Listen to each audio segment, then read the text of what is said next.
Hey, how's it going? My name's Josh from ptstartupsecrets.com, and today I want to talk about trusting in the process.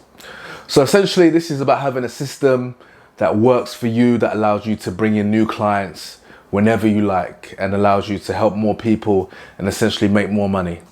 And if you don't have a system in place or a process in place, then you need to get one as soon as possible, because having a process will make your life so much easier.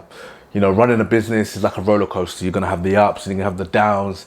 It can be frustrating at times and it can be extremely rewarding. But, during the down times, instead of when you have a process in place, you know what you can essentially fall back on. Because if you don't, you're going to get pulled to do this and do that and online coaching and get clients on Facebook and Instagram and social media, versus, having a system that works and, it's guaranteed to work every time.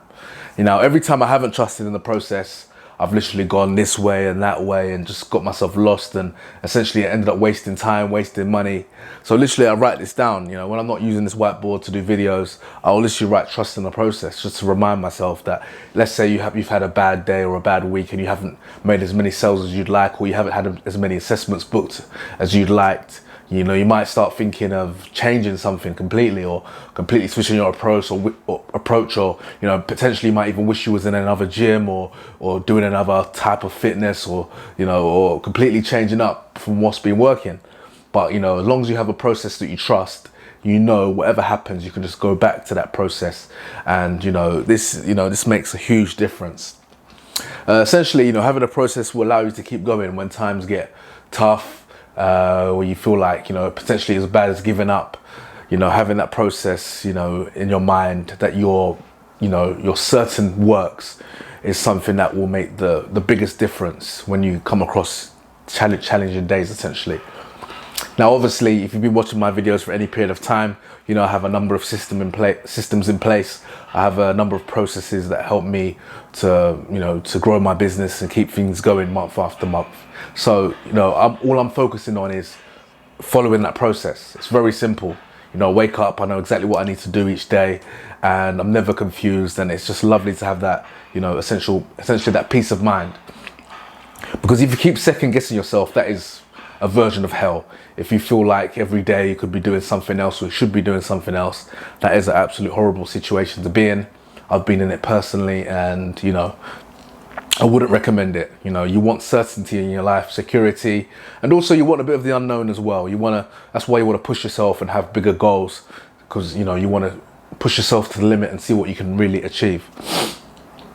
So, and if things aren't going well, if things aren't going right, maybe you haven't made a sale in a couple of days, or maybe you haven't picked up a client in a while, or you're losing a couple of clients, you want to really focus and narrow down on what isn't working.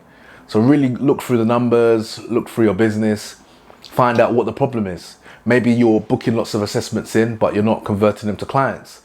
Then, what that means is that your sales approach is wrong. Maybe you're saying the wrong things, or maybe you're having the wrong approach. I'd always recommend, I'd always recommend creating notes after each sale, so you can remember what you said and recollect certain things that might have happened.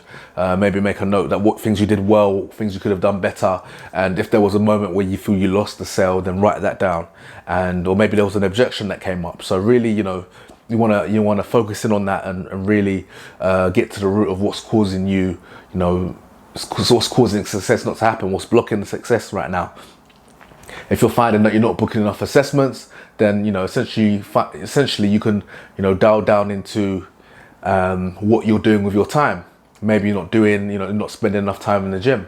Maybe you're not doing enough classes, doing enough inductions, speaking to enough people on the gym floor. If you're having less interactions, you might need to start logging down how many interactions you're having in a day potentially. I mean, I don't do this anymore. I used to do this until my approach was as many people as I could. So that's just another part of figuring out what could be going wrong to correct that, to get you to your success. And that's part of the process, essentially. But yeah, essentially the main thing is you want to take responsibility. This is going to be huge. I need to write this down. Responsibility.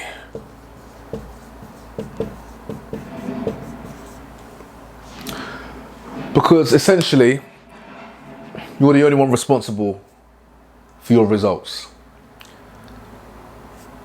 Yeah, I've been guilty of this personally.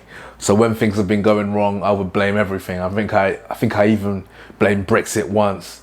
I blamed my, people in my gym not having enough money, Pure Gym being a cheap gym, and not attracting the best members for personal training.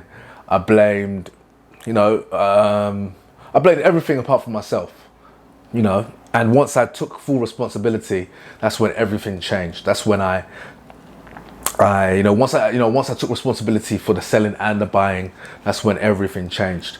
Because, that's the worst thing you can do, is be a victim and, feel like you're not in control. That's the worst feeling to have. So I had to take full responsibility of my business and how things were going. And once I did that, that was literally everything. So, and it's like, it's all about framing things essentially. So, you might look at, Pure Gym and then, or maybe the gym group or a similar cheap gym, and then you look down the road where there's a VIP Virgin Active, or there's a gym with 2 swimming pools, tennis courts, a sauna, and all the big ballers in the area are going to that gym and they're not coming to a Pure Gym. Now you might look at that and think, oh, I'm not in the right place, I should go over there. Or you could think about it as, no, people who are coming to Pure Gym, potentially they're in a situation where they have money but they don't feel like spending it for fitness. And maybe they'd rather use that money to save for a holiday, or they don't like to splash their money unnecessarily. For example, I know millionaires that train at Pure Gym. So me having that attitude that wealthy people don't train at Pure Gym, essentially I was handing off the responsibility and to external forces, where I should have just looked within and thought, this is up to me. There is, if people could afford a membership, they can afford personal training if the pain is big enough, essentially. So as soon as I changed that, I took responsibility for myself. That's when everything changed. So, if you're speaking with members, with other trainers around the gym, you're discussing how the gym's quiet and there's no new members, or for whatever reason, you want to cut those conversations instantly. Yeah, you've got your own process, you've got your own system. You just stay positive, and you'll get the results you're looking for. So I hope you found this video useful. If you have, please subscribe so you can catch my next videos. Like the video as well. Leave a comment as well. I read all of the comments, so leave a comment. I respond also. Find my social media, so catch me. Join my free Facebook group. And yeah, I guess I'll catch you on the next one.